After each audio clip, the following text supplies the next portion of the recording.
ఇంట్లో ఉన్న బంగారాన్ని విడిపించి ఆ రోజు ఆన్లైన్ రేటుకే మేము కొంటాం. Sharma gold company. చిన్నప్పుడు మీరు సెట్ లో చూసిన మీ రామ్ చరణ్ బాబు. రామ్ చరణ్ అయితే మేము ఎత్తుకొని పెంచాం.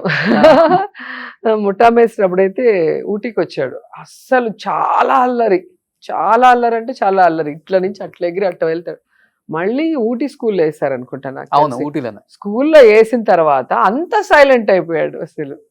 అసలు ఈ రామ్ చరణ్ ఆ రామ్ చరణ్ అనిపిస్తుంది. చిన్నప్పుడు అంత అల్లరి. మా షూటింగ్ అప్పుడు చాలా చిన్న పిల్లాడు.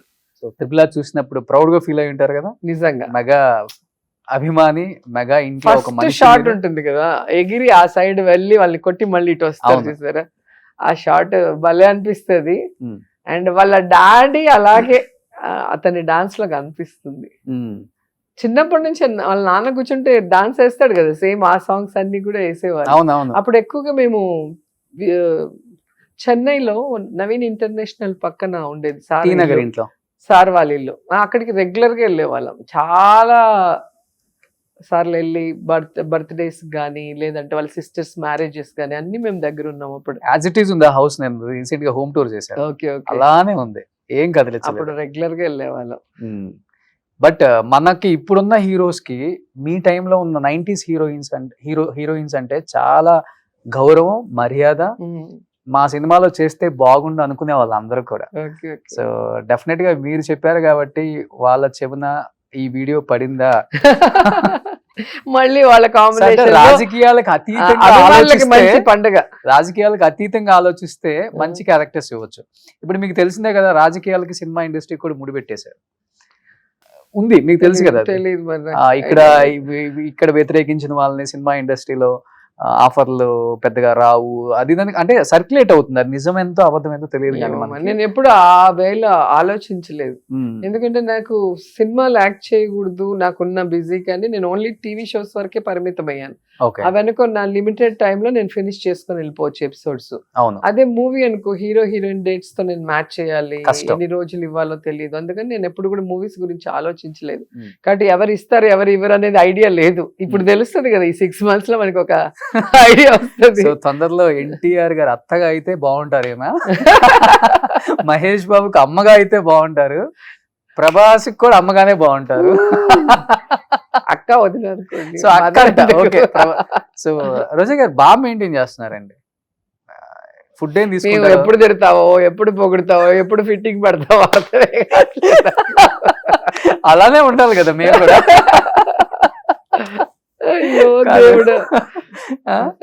మరి జర్నలిస్ట్ అంటే అలానే ఉండాలి కదండి. బాగా వంట పట్టాయి జర్నలిస్ట్ లక్షణాలు, బాగా వంట పట్టాయి. సో ఎందుకంటే చెప్తుంటారు కదా, సినిమా వాళ్ళకన్నా రాజకీయ నాయకులు ఎక్కువ యాక్ట్ చేస్తారు అని చెప్పి చాలా చెప్పారు. నాకు పాలిటిక్స్ వెళ్ళాక తెలిసింది. మా ఆయన అంటాడు, నువ్వు సినిమాలో ఆర్టిస్టే కానీ పాలిటిక్స్ లో నువ్వు పూరా ఆర్టిస్ట్, ఒక్కొక్కడు ఏం పర్ఫార్మ్ చేశాడు ఇలాంటి అంటాడు. నా ముందరే వచ్చి యాక్ట్ చేస్తూ ఉంటారు కొంతమంది. ఎలా ఉంటుంది మనకి? అవును,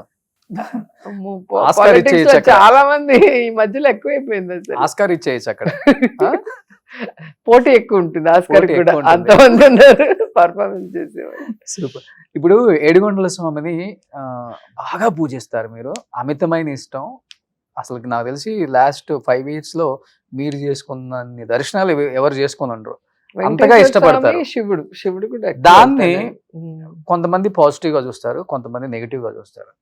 ఇన్నిసార్లు దైవ దర్శనం కేవలం డబ్బు కోసమే, ఆ దర్శనాల పేరుతో డబ్బులు లూటీ చేసేసారు అండ్ జనాల దగ్గర నుంచి లాగేశారు, దేవుడి పేరు చెప్పుకొని సొమ్ము గుంజేసుకొని దాచిపెట్టేసుకుంది రోజా అన్న కామెంట్స్ మీరు వినే ఉంటారు. దానికి ఏం చెప్తారు రోజా గారు? దేవుడే చూసుకుంటాడు. లడ్డు వివాదం తర్వాత ఇది బయటకు వచ్చింది. ఇది కూడా ఫస్ట్ నుంచి ఛానల్లో అదే పనిలో ఉంటాయి. దేవుడి దర్శనానికి వస్తే కూడా వాళ్ళకి కడుపు మంట, దానివల్ల ఇలా అంటారు. కానీ నేను ఒకటే చెప్పగలను, ఎవరైనా దేవుడి సొమ్ము తింటే దేవుడు చూస్తాడు వాళ్ళు. ఎవరు కూడా దేవుడిని మోసం చేయలేరు కదా. అట్లాగే ఒక ఆడపిల్లని అన్యాయంగా మాట్లాడితే కూడా దేవుడు వాళ్ళని చూసుకుంటాడు. అయినా కూడా సినిమా ఇది బ్లాక్ లో సినిమా టికెట్లు అమ్ముకున్నట్టు కొండ మీద టికెట్లు ఎవరైనా అమ్ముకుంటారా? వీటినే నీచంగా చూస్తాం. ఇంకా దేవుడి దగ్గర ఉన్నది. కాబట్టి ఒక మనిషిని బ్యాడ్ చేయడానికి ఏం చెప్పాలో కూడా అర్థం కాని పరిస్థితిలో నా శత్రువులు ఉన్నారు. ఏం చెప్పాలో అంటే ఏ విధంగా ఈమె మీద నింద వేసి జనాల్ని కన్విన్స్ చేయాలి, నమ్మించాలి అనే దాంట్లో ఎంత దిగజారిపోతున్నారో అనేది ఈ విషయంలోనే మీకు అర్థమవుతుంది. ఎందుకంటే ఒక్క తిరుమలకే కాదు, నేను వారణాసికి వెళ్తాను, ఉజ్జయినికి వెళ్తాను, అన్ని దేవుళ్ళ దగ్గరికి వెళ్తాను. మరి అక్కడ ఎందుకు టికెట్లు అమ్ముకోవట్లే, ఇక్కడ అమ్ముకునేదాన్ని అయితే? అంటే భగవంతుడి మీద భక్తి ఉన్నా కూడా వీళ్ళకి బాధే. దాన్ని కూడా నెగిటివ్ చేయడానికి ఎంత దిగజారిపోతున్నారో మీరు ఒకసారి ఆలోచించుకోవాలి. అండ్ రెండవది, అది ఒక నమ్మకం. నేను ఎప్పుడు కూడా దేవుడి దగ్గరికి పోయేది ఎందుకంటే నాకు ఇది కావాలని అడగను. అక్కడ అందరూ కూడా పాజిటివ్గా ఆలోచిస్తారు. గుళ్ళోకి పోయినప్పుడు ఒక పాజిటివ్ మైండ్తోనే ఉంటాడు ఎంత చెడ్డోడైనా. సో ఒక పాజిటివ్ ఎనర్జీ, ఒక ఆరా ఉంటుంది. సో అక్కడ మనం ఉన్నప్పుడు క్లెన్స్ అవుతాం. మనకున్న ప్రెషర్స్ కానీ స్ట్రెస్ కానీ ఇవన్నీ పోయి మళ్ళీ మనం ఈ సమాజంలో ఫైట్ చేయాలి అంటే మనకు ఒక ఎనర్జీ కావాలి కదా. సో ఆ ఎనర్జీ గెయినింగ్ కోసమే మనం టెంపుల్కి వెళ్తాం. అంతేగాని టికెట్లు అమ్ముకోవడానికి ఎవడైనా టెంపుల్కి వెళ్తున్నాడు అని చెప్పాడు అంటే ఇంకా వాడిని ఆ భగవంతుడే కాపాడాలి. సో ఇప్పుడు నగర ప్రజలు హద్దుకున్నారా మళ్ళీ? అక్కడే మీ పార్టీ వాళ్ళే ఎక్కువ మిమ్మల్ని ఇబ్బంది పెట్టి మొన్న ఎలక్షన్స్ లో మీరు ఓడిపోవడానికి హాఫ్ ఆఫ్ ద రీజనే వైసీపీ పార్టీ లోకల్ నాయకులు అనే టాక్ అయితే గట్టిగా నడిచింది. ఉంటుంది, అదే అంటున్నాను కదా. మేము అధికారంలో ఉన్నప్పుడు 175 నియోజకవర్గాల్లో ఒక్క నగిరి ప్రాబ్లమాటిక్, నగిరిలో మాత్రమే ఏదో జరుగుతుంది అన్నట్టు చూపించారు. కానీ ఇప్పుడు చూసాం కదా అన్ని బయటకు వస్తాయి. మీకైతే టికెట్ రానివ్వకుండా చాలా మంది మీ పార్టీ వాళ్ళే అదే కదా పాలిటిక్స్ అంటారు కదా. పాలిటిక్స్ లో పవర్ గేమ్ ఉంటుంది ఎప్పుడు కూడా. ఎవరైనా బలమైన వాళ్ళని ఎలా అడ్డు తొలగించుకోవాలా అనేది ఏ పార్టీలోనే ఉంటుంది.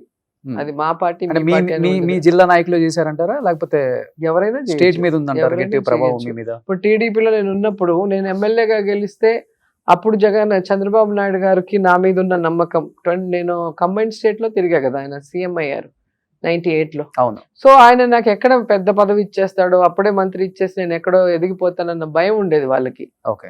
సో దాంతో నన్ను ఓడిచ్చేస్తే అసలు అడ్డమే లేదు కదా అనుకున్నారు. సో అది ఎక్కడైనా ఉంటుంది పవర్ గేమ్ అనేది. ఎప్పుడు కూడా జూనియర్స్ దాటిపోవాలి అంటే కొంచెం కష్టం ఉంటుంది. ఇప్పుడు నేను కూడా సీనియర్ అయిపోయా కాబట్టి ఈసారి గెలిస్తే చిత్తూరు జిల్లాకి మీరే బలమైన నాయకురాలు అవుతారా? అట్లెందుకు, చాలా మంది ఉన్నారు సీనియర్ నాయకులు. ఎవరున్నారు? పెద్దిరెడ్డి గారు ఒకళ్ళే. పెద్దిరెడ్డి గారు ఉన్నారు, నారాయణ స్వామి గారు ఉన్నారు, కరుణాకర్ రెడ్డి గారు ఉన్నారు. వీళ్ళందరినీ దాటి జగన్ దాకా వెళ్ళి ఏదైనా సమస్యని చెప్పే అంత చనువు రోజాకు ఉంది. కొంత అనగదొక్కాలనే ప్రయత్నం జరగలేదా మొన్న ఎలక్షన్స్ లో? నిజంగా చెప్పండి. మీరేంటండి, ఏ పార్టీలో అయినా కూడా, నేననే కాదు ఎవరైనా కూడా పవర్ గేమ్ లో వచ్చి నేనే టాప్ లో ఉండాలి, నేనే సీఎం కి దగ్గరగా ఉండాలి అనేది ఎప్పుడు జరుగుతుంటుంది. అది ఒక రన్నింగ్ రేస్. పులి మీద సవారీ అంటారు కదా, దిగితే మనం తినేస్తుంది. మనం సవారీ చేస్తూనే పరిగెత్తుండే. వితౌట్ అపాయింట్మెంట్ వెళ్ళే అంత చనువు ఉంది సీఎం గారి దగ్గరికి, రోజా గారికి. దగ్గర అయినా వితౌట్ అపాయింట్మెంటే వెళ్ళాను నేను ఉన్నంత వరకు కూడా. ఎందుకంటే నేను ఎప్పుడు ఏ అబ్లిగేషన్ పెట్టుకోను, నా పర్సనల్ అబ్లిగేషన్. నేను ఈ పార్టీలో ఉన్నా కూడా నా కాన్స్టిట్యూన్సీ, అప్పుడంటే కాన్స్టిట్యూన్సీ లేదు నాకు. ఇక్కడ ఉన్నప్పుడు 2 సార్లు ఎమ్మెల్యే గెలిచినప్పుడు నా కాన్స్టిట్యూన్సీ డెవలప్మెంట్ మీద అడుగుతాను తప్ప నాకు అది కావాలి ఇది కావాలని ఏ రోజు అడిగింది లేదు. కాబట్టి ధైర్యంగా నాకు అపాయింట్మెంట్ ఎవరైనా ఇస్తారు. సూపర్. ఇప్పుడు స్టాలిన్ గారి దగ్గరికి వెళ్ళినా కూడా అపాయింట్మెంట్ అంటే నిమిషాల్లో ఇచ్చేస్తారు. కేసీఆర్ గారినైనా అలాగే కలుస్తాను. ఎందుకంటే ఎప్పుడు కూడా పర్సనల్ ఆబ్లిగేషన్స్ పెట్టుకొని వాళ్ళని నసబెడితే ఎవరు ఇవ్వరు.